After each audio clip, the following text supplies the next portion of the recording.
우리가 이 로마서를 지금 쭉 살피면서 지금까지 핵심 키워드가 뭐냐? 바로 이신칭의입니다. 이 이신칭의에 대해서 다시 한번 깊이 생각하게끔 하는 것입니다. 이신칭의가 무엇입니까? 오직 믿음으로만 구원을 받는다. 이것은 종교개혁의 핵심 키워드였습니다. 오직 믿음으로만 구원을 받는다. 이 오직 믿음으로 구원을 받는다라는 이신칭의가 과연 그런 것일까? 그렇게 싸구려란 말인가?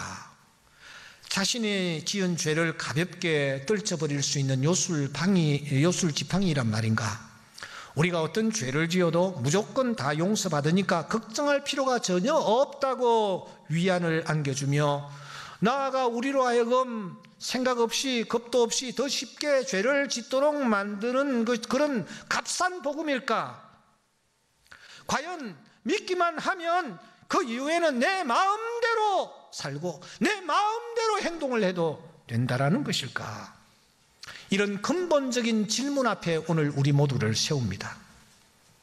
왜냐하면 우리 모두가 자칫 잘못하면 이 유괴범처럼 우리가 생각하고 살아갈 수 있기 때문입니다. 여기서 먼저 우리가 분명히 짚고 넘어가야 할 것 하나 있습니다.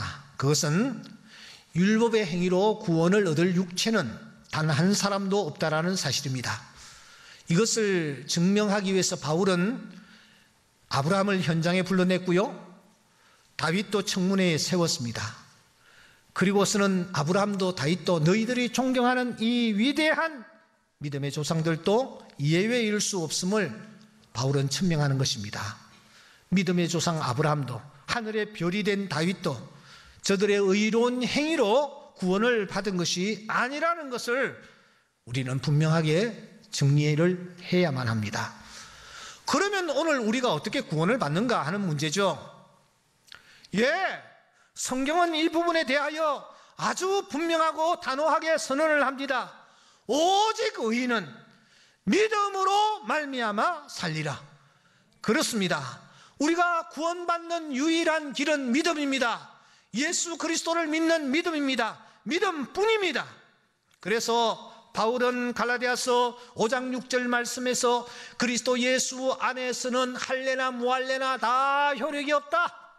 사랑으로서 역사하는 믿음뿐이니라. 그렇게 말하는 것입니다. 그러면 여러분, 믿음이라는 게 도대체 뭡니까? 우리가 믿음 하는데 믿음이 도대체 뭐냐는 겁니다. 여러분, 믿음이 뭐예요? 뭘 믿는 거예요? 내 병이 고쳐지는 겁니까? 내 자식이 대학에 진학하는 겁니까? 내 남편 사업이 잘 되는 것을 믿는 것이 믿음입니까? 뭘 믿어요? 무엇이 믿음입니까? 이 로마서 6장을 우리가 폈는데 6장에는 믿음이라는 단어가 단 한 번 등장합니다. 8절을 주목하십시오. 8절에 보시면 만일 우리가 그리스도와 함께 죽었으면 또한 그와 함께 살 줄을 믿노니, 믿음이라는 단어가 여기 등장합니다. 우리가 믿습니다. 무엇을 믿는가? 구체적인 내용이 뭔가? 그것은 두 가지입니다. 첫째, 여러분, 우리가 그리스도와 함께 죽었다라는 것을 믿는 겁니다. 두 번째로는 죽은 우리가 그리스도와 함께 살 줄을 믿는 것입니다. 두 가지입니다. 그리스도와 함께 죽었다라는 것을 믿고 그리스도와 함께 다시 살 줄을 믿는 것입니다. 그러면은 더 구체적으로 그리스도와 함께 죽었다라는 것은 어떤 뜻을 담고 있으며 그리스도와 함께 산다라는 것은 도대체 어떤 의미를 담고 있는 것일까요?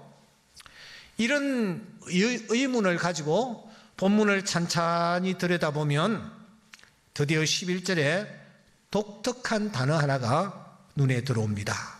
그것은 여길지어다라는 단어입니다. 연필이 있는 분들은 이 11절을 꼭 언더라인을 하셔야만 합니다. 여길지어다. 로기조마이라는 이 단어인데, 이 단어는 믿을지어다, 확신할지어다, 판단할지어다, 의심 없이 받아들일지어다라고 번역해도 전혀 무리가 되지 않는 그런 단어입니다. 오히려 제가 만일 이 성경 번역에 참여했다면 믿을지어다라고 번역을 했을 것 같습니다. 믿을지어다라고 번역했으면 더 좋을 뻔했기 때문입니다.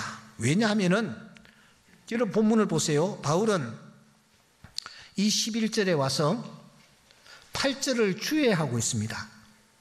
8절에서 그리스도와 함께 죽었다, 그리스도와 함께 산다라는 말을 했는데 그게 도대체 무엇을 의미하는지를 11절에서 설명하고 있기 때문입니다. 보세요. 다시 한번 우리가 11절을 그래서 또박또박 한번 읽고 본문을 함께 나누기를 원합니다. 11절 다 같이요. 이와 같이 너희도 너희 자신을 죄에 대하여는 죽은 자요 그리스도 예수 안에서 하나님께 대하여는 살아있는 자로 여길지어다. 여길지어다. 여길지어다. 믿을지어다. 확신할지어다. 이런 뜻입니다. 무엇을 믿느냐? 죄에 대하여 뭐요? 죄에 대하여 뭐요? 죽은 자라는 겁니다. 죄에 대하여 죽은 자다. 그러니까 그리스도와 함께 죽었다라는 것은 죄에 대해서 죽은 자라는 것입니다. 내가 뭐 구체적으로 십자가를 하나 만들어가지고 거기에 매달려가지고 6시간 동안 피를 흘리며 있다가 그냥 죽는 그것이 그리스도와 함께 죽은 것이 아니라 내가 가지고 있는 죄에 대하여 내가 죽은 자라는 것입니다. 그리스도와 함께 산다라는 말의 뜻은 하나님께 대하여 살아있는 자라는 뜻입니다. 이와 같이 믿음이라는 것은 아주 구체적입니다. 막연하지 않습니다. 내가 죄에 대하여 죽은 자임을 내가 믿는 것입니다. 하나님께 대하여 산 자임을 내가 믿는 것입니다. 이것이 곧 예수를 믿는 것입니다. 그렇다면은 정말 내가 믿는다면은 내 삶에서 그 표징이 나타나야 합니다. 내가 정말 예수를 믿는 자라면 내 삶에서 이 두 가지가 나타나야 합니다. 여러분 어떠세요? 여러분의 삶 속에서 이 두 가지가 나타나고 있습니까? 최근 들어 이신칭의가 열병을 앓고 있습니다. 미국의 조사 기관지 퓨 리서치 센터의 설문조사를 보니 예수 믿는 사람 2사람 중에 한 사람은 믿음의 선행이 동반되어야 구원을 받을 수 있다. 그렇게 보고 있습니다. 미국 개신교인의 46%, 서유럽은 29%가 겨우 이신칭의를 나는 믿는다라고 고백을 하고 있습니다. 여러분, 이렇게 이신칭의라는 이 교리에 대해서 모두가 반발을 하고 있습니다. 왜 이렇게 반발을 할까요? 개신교인들이 믿음만을 강조하면서 입술로는 믿음을 외치고 있으면서도 삶이 따라주지 않기 때문입니다. 세간점 학파라고 했습니다. 톰 라이트라든지 김세현 박사 같은 분이 중심이 되어 있는 이 세간점 학파에서는 이렇게 말합니다. 잘 보세요. 예수 그리스도를 믿음으로써 칭의를 얻어도 구원에 합당한 삶을 살지 못하면 최종 심판 때 구원에 탈락될 수도 있다. 이분들은 유명한 신학자들입니다. 그런데 무엇이라고 말하는지 보세요. 칭의를 얻은 사람도 구원에 합당한 삶을 살지 아니하면 최종 심판에서 구원에 탈락될 수 있다는 것. 유보적 칭의론입니다. 톰 라이트 칭의론 다시 읽기라는 책이 있는데 이 책에서 저자는 거룩함의 열매를 맺지 못하는 믿음은 그 참됨이 증명되지 않는 믿음이며 선행이라는 것은 사람을 의롭게 하는 것이 아니라 믿음이 참이라는 사실을 입증한다. 그렇게 말합니다. 이거 아주 중요한 얘기인데 한번 보세요. 믿음이 있는데 믿는 사람이 거룩함의 열매를 맺지 못할 때 그것은 참됨이 증명되지 않는 믿음이다. 선행이라는 것은 사람을 의롭게 하는 게 아니다. 그 사람이 가진 믿음이 참이라는 사실을 입증하는 것이 믿음이다. 선행이다. 그렇게 말하고 있다라는 것입니다. 그러니까 우리는 내가 가지고 있는 믿음이 참임을 입증해야 합니다. 어떻게 입증을 해야 합니까? 두 가지입니다. 첫째, 나는 죄에 대하여 죽은 자임을 드러내야 합니다. 바울은 6장에서 이 부분에 대하여 몇 차례나 강조하고 있습니다. 6장 2절을 보십시오. 죄에 대하여 죽었다. 6절을 보십시오. 옛사람이 십자가에 못 박힌 것은 죄의 몸이 죽어. 10절을 보십시오. 죄에 대하여 단번에 죽으심이요. 11절 보십시오. 자신을 죄에 대하여 죽은 자요. 갈라디아서 5장 24절에 보시면 그 정욕과 탐심을 십자가에 못 박았다. 그러니까 죄에 대하여 죽은 자임을 우리가 입증을 해야 합니다. 드러내야 합니다. 그러면 죄에 대해서 죽었다라는 것은 도대체 무엇을 의미할까요? 죄의 유혹 앞에서 죽은 시체처럼 그 어떤 반응도 보이지를 않는 것을 뜻할까요? 내가 예수를 믿으면, 예수를 믿는 순간 믿음을 가지게 되면 그때부터는 죄가 아무리 나를 쿡쿡 찔러도 전혀 반응하지 않고 눈길 한번 주지 않는, 마음 한번 흔들리지 않는, 발길 한번 옮기지 않는 그런 사람이 된다라는 뜻일까요? 예수를 믿는 순간, 우리가 믿음을 가지는 순간 죄에 대해서 그 어떤 호기심이라든지 관심이라든지 반응도 없이 아주 무덤덤해진다라는 뜻일까요? 여러분, 그게 아닙니다. 그럴 수가 없습니다. 왜냐하면 우리 모두는 다 육체를 가지고 이 땅에 발을 디딛고 살고 있기 때문입니다. 이 땅은 어떤 곳입니까? 내 육체는 어떤 것입니까? 계시록 12장 9절에 보시면 옛뱀막이라고도 하고 사탄이라고 하는 온 천하를 꿰는 자가 땅으로 내쫓겼다, 그렇게 말합니다. 여기 땅이 어딜까요? 우리가 머물고 있는 이 세상입니다.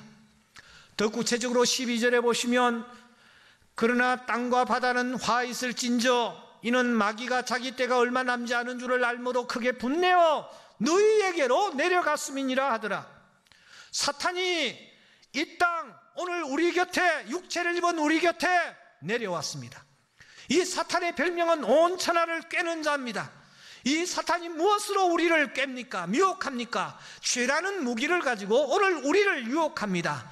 물론 여자의 후손 예수 그리스도에 의해서 머리가 깨졌습니다. 그러나 우리는 알고 있습니다. 뱀의 머리가 깨졌습니다마는 몸통은 여전히 움직이고 그의 이 꼬리는 아직도 살아서 마지막 발악을 하고 있는 것을 압니다. 그야말로 우는 사자와 같이 삼킬 자를 찾고 있는 것입니다. 이 사탄이 무지개에 마지막 던져질 때까지, 요한계시록에 가서 우리가 이 무지개에 대해서 함께 나누게 될 것입니다. 무지개에 던져질 때까지 죄라는 무기를 가지고 오늘 하나님을 믿는 택한 자들을 계속해서 미혹하는 것입니다. 그러므로 죄에 대하여 죽었다라는 이 말은 죄에 대해서 해방되었다, 완전히 자유하였다, 죄에 대해서 그 어떤 반응도 하지 않는다, 그런 자가 내가 되었다 하는 뜻이 결코 아닙니다. 무슨 뜻입니까? 더 이상 죄의 명령에 굴복하지 않는, 할 필요가 전혀 없는 자로 그 신분이 바뀌었음을 늘 인식하면서 살아가는 것입니다. 나는 예수 믿는 자로서 이 부분을 드러내고 있는가? 나는 정말 예수 믿는 자인가? 우리가 우리 자신들을 살펴야만 합니다. 두 번째, 우리가 하나님께 대하여 살아있는 자임을 우리는 드러내야 합니다. 오늘 성경에 보시면 연합이라는 단어가 많이 나타납니다. 합하여라는 단어가 많이 나타납니다. 함께라는 단어가 반복되고 있는 것을 봅니다. 이것은 무엇을 뜻하느냐? 연합, 합하여, 함께라는 이 단어는 세례를 설명하기 위하여 드러내는 것을 볼 수 있습니다. 6장 3절에 보시면 합하여 세례를 받은 우리는 그의 죽으심과 합하여 세례를 받았다. 4절에 보시면 합하여 세례를 받음으로, 이렇게 이 합하여라는 단어, 그리고 연합이라는 단어, 함께라는 단어는 세례와 관련하여 등장을 하고 있습니다. 세례가 무엇입니까? 우리가 성령으로 세례를 받았다라는 징표입니다. 그러므로 우리가 이 사실을 믿으면, 세례를 받으면 그때 성령께서 신비스러운 일을 우리 안에 행하십니다. 주님과 나를 신랑과 신부로 연합되는 신비를 성령께서 행하시는 것입니다. 그때부터 주님께서 영으로 내 안에 거하시고 우리 안에 내주하시면서 우리를 지배해 나가십니다. 당신의 영역을 점점 넓혀 나가십니다. 그 성령께서 내 안에 찾아오셔서 행하시는 제일 첫 번째 일이 무엇인지 아십니까? 갈라디아서 5장 16절에 보면은 너희는 성령을 따라 행하라. 그리하면 육체의 욕심을 이루지 아니하리라. 육체를 가진 인간이기에 육체의 욕심에서 벗어나는 것, 해방되는 것, 내 힘으로는 불가능합니다. 사막의 수도사들을 보십시오. 뼈를 닦는 고통 속에서 수도를 행한다고 하여 그 육체의 욕심에서 여러분 벗어날 수 있을까요? 어떤 이는 30년 동안 18m 높이의 기둥 위에 살았답니다. 떨어지지 않으려고 기둥에 자식의 몸을 꽁꽁 묶어서 말입니다. 밧줄이 그의 살을 파고들었습니다. 악취가 나면서 구더기가 생겼습니다. 이렇게 고행을 한다고 해서 육체의 욕심에서 우리가 벗어날 수 있습니까? 우리로 하여금 죄를 짓게 하는 것은 옛사람의 습성이지 몸 자체가 아니기에 금욕과 고행으로 육체의 욕심에서 벗어나 죄에서 해방될 수가 없는 것입니다. 그러면 무엇으로 가능합니까? 무엇으로 가능합니까? 우리 다 함께 스가랴서 4장 6절을 함께 읽도록 하겠습니다. 시작. 이는 힘으로도 되지 아니하며 능력으로도 되지 아니하고 오직 나의 영으로 되느니라. 할렐루야. 힘으로도 되지 않습니다. 능으로도 되지 않습니다. 오직 주의 신으로 되는 줄 믿습니다.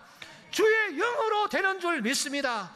주의 영이 내 안에 임하실 때에, 주의 영이 나와 함께 하실 때에 지금까지 할 수 없었던 일을 그 성령의 힘으로 말미암아 우리는 할 수 있는 것입니다. 관건은 주의 영을 내 안에 모시는 것입니다. 그 영의 지배를 내가 받는 것입니다. 어떻게 하면 주의 영을 내가 모실 수 있습니까? 그 영의 지배를 받을 수 있습니까? 초대교회 7집사 중에 스데반과 빌립을 주목할 필요가 있습니다. 이 두 사람의 공통된 특징은 성령 충만함이었습니다. 성령의 지배를 받았다라는 뜻입니다. 어떻게 이 사람들이 성령 충만했습니까? 성령의 지배를 받았습니까? 먼저 스데반을 주목하십시오. 스데반의 강점은 하나님의 말씀을 사모하고 하나님의 말씀을 집중하고 하나님의 말씀을 연구하고 그래서 하나님의 말씀에 통달했다라는 것입니다. 사도행전 7장을 읽으면서 저는 부끄러움을 느꼈습니다. 이 스데반이 사도행전 7장 한 장을 가지고 아브라함부터 예수 그리스도에 이르기까지 전 과정을 한마디로 요약하면서 풀어나가는 것을 보면서 말입니다. 그만큼 그는 하나님의 말씀을 사랑했고 하나님의 말씀을 가까이 했고 하나님의 말씀을 묵상했습니다. 이렇게 하나님의 말씀을 사랑하고 가까이 하고 묵상했던 이 스데반에게 나타난 것이 무엇이냐? 성령 충만함이었습니다. 사랑하는 여러분, 하나님의 말씀을 가까이 하십시오. 성령께서 그 심령에 임하십니다. 하나님의 말씀을 사모하십시오. 그 심령에 성령께서 뜨거움을 허락하여 주십니다. 엠마오로 가던 두 제자가 예수님을 만났습니다. 예수님은 당신의 상처들을 보여주지 아니하셨습니다. 예수님이 보여주신 것은, 들려주신 것은 무엇입니까? 하나님의 말씀이었습니다. 그때에 이상하게 저들의 마음이 뜨거워지는 것을 느꼈습니다. 말씀을 가까이 하면 성령께서 임하십니다. 성령께서 함께 하십니다. 그래서 그 성령의 충만함을 입게 되는 것입니다. 빌립의 강점은 무엇입니까? 빌립의 강점은 무릎을 꿇고 엎드리는 것이었습니다. 말씀하실 때까지, 주의 사자가 나타나셔서 말씀하실 때까지 엎드리는 것입니다. 사도행전 8장 26절에 보면 주의 사자가 나타납니다. 일어나서 남쪽으로 향하여 예루살렘에서 가사로 내려가는 길까지 가라. 주의 사자가 나타나 무릎 꿇고 있는 이 빌립을 일으켜 세우는 것입니다. 29절에 보면 성령께서 빌립들을 이르시되 수레로 가까이 나아가라. 이어서 이런 말씀이 또 나타납니다. 39절에 보면 주의 영이 빌립을 이끌어 간지라. 빌립은 무릎을 꿇고 기도하는 가운데 성령 충만함을 입었고 그 성령의 인도함을 받는, 성령의 지배를 받는 그런 삶을 살아갔습니다. 하나님의 말씀과 기도로 거룩하여짐이라는 말씀 그대로입니다. 우리가 주의 말씀을 가까이 하고 우리가 주님 앞에 무릎을 꿇을 때에 주님께서 영으로 우리 가운데 임재하셔서 우리를 지배하시고 우리의 걸음을 인도하시며 우리에게 당신의 필요한 것들을 채워주시는 줄 믿습니다. 사랑하는 성도 여러분, 하나님을 믿는 하나님의 자녀들에게 하나님께서 별명을 하나 붙여주십니다. 그 별명이 무엇입니까? 고린도전서 1장 2절에 보면은 성도라는 별명입니다. 로마서 16장 15절에 보시면 모든 성도에게 문안하라. 히브리서 3장 1절에 보시면 거룩한 형제들아, 성도들아 그렇게 말합니다. 성도. 이것이 오늘 우리에게 주어진 이름들입니다. 별명들입니다. 이 성도라는 호칭 앞에서 여러분들은 어떤 생각을 가집니까? 하나님과 함께 살아있음을 드러내야 합니다. 말씀과 기도를 통하여 성령 충만하고 성령의 지배를 받는 것이 하나님과 함께 살아있는 자들에게 나타나야 할 모습입니다. 비록 우리가 땅 위에 살고 있고 육체를 입고 있지만 지난날의 내가 아니잖아요. 외향은 똑같습니다. 하지만 그리스도께서 나를 지배하십니다. 그분이 영원하를 다스리십니다. 그러므로 우리는 내가 죄에 대해서 죽은 자임을 드러내야 하고 하나님에 대하여 산 자임을 드러내야 합니다. 왜냐고요? 이게 믿음이기 때문입니다. 아시는 대로 바울은 그 어떤 것도 두려워하지 않았던 사람입니다. 설령 결박과 환란이 그를 기다린다 할지라도 그는 자기의 생명을 조금도 귀한 것으로 여기지 아니하노라고 외치며 핍박과 결박이 기다리고 있는 예루살렘으로 저 로마까지 달려갔던 사람입니다. 그런데 여러분, 그런 바울이 두려워한 것 하나 있다라는 사실을 아십니까? 바울이 무엇을 두려워했을까요? 고린도전서 9장 27절에 보면 내가 내 몸을 저 복종하게 하면, 자기의 몸을 친대, 내가 남에게 전파한 후에 자신이 도리어 버림을 당할까 두려워한다. 무슨 말입니까? 바울이 일생 동안 하나님의 일을 위하여 얼마나 애썼습니까? 그런데 그런 자신이 마지막에 하나님으로부터 버림을 받을까? 그게 두렵다라는 겁니다. 이신칭의를 외쳤던 바울입니다. 믿음으로만 구원받는다고 외쳤던 바울입니다. 그 바울이 말이죠. 내가 마지막 순간 내 자신이 도리어 버림을 받을까? 내가 두렵다. 그렇게 말하는 겁니다. 저는 오늘 이 본문 설교가 너무 힘들었습니다. 그래서 지난 주일부터 제 가까이 있는 사람에게 부탁을 했습니다. 나를 위해서 기도해달라고. 내가 지금 너무너무 힘든데 나를 위해서 기도해달라고. 지금까지 하나님의 일을 한답시고 목사랍시고 여기까지 달려왔는데 마지막 순간 내가 하나님에게 버림을 받을까?